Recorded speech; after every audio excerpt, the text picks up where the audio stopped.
When in 2013, the then government braced up to privatize the power sector after more than 50 years of public ownership, it was a plunge taken in hope for a better today. 4 years on the journey, it's been a mixed bag of gains and challenges. Gains that take us to where we want to be, and challenges that threaten sometimes the gains. Perhaps keep us moving in circles when deadlocked, and sadly, challenges that may make nonsense of the entire process.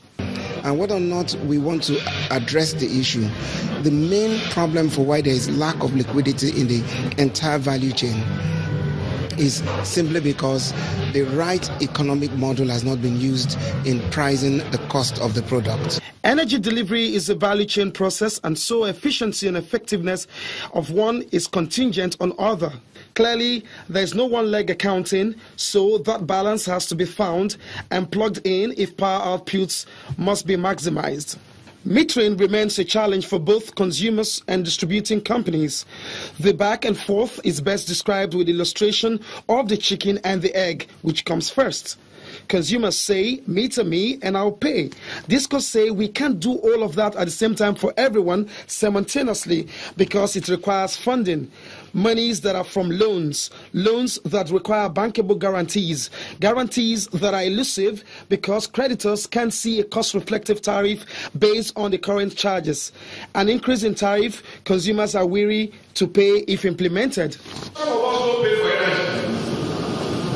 That's the truth. Some of the richest people don't pay for energy. The Minister of Power on May 15, 2017 declared customer eligibility in the power sector. Simply, it means if you consume above 2 megawatts of power as a consumer, you can buy power directly from the generation company. This clearly will increase access to electricity. Also, to achieve incremental power, an energy mix generation has kicked in with several projects being undertaken.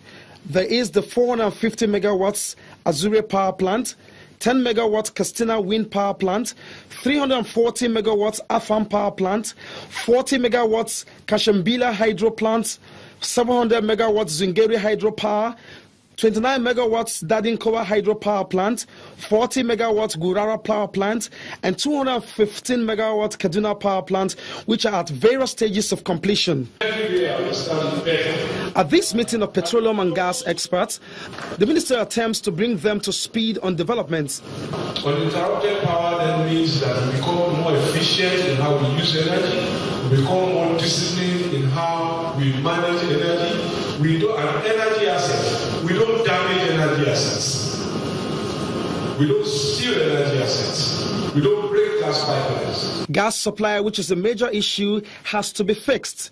As it stands, it is more profitable to sell gas abroad than to local needs because it is priced higher abroad. Government clearly needs to bridge that gap. Unless there's an assurance of return, nobody makes investment. On the average, no consumer wants to be burdened with technicalities on how it works. They just want power. The critical questions that must be addressed are government policies, financing structure that will cushion the effect of fluctuating exchange rate for better investment decisions. How do we ensure massive supply of meters? Managing the distrust between the sector's operators and the consumers. How do we get gas pricing right, which of course will be indexed on the product? Mirroring the sector, it is indicative that tariffs will be reviewed upwards. When it happens, will that decision be interfered with politics? Nigeria is still far from the required energy capacity. When will the wait be over? For the big story, Olu Phillips, Channels Television News.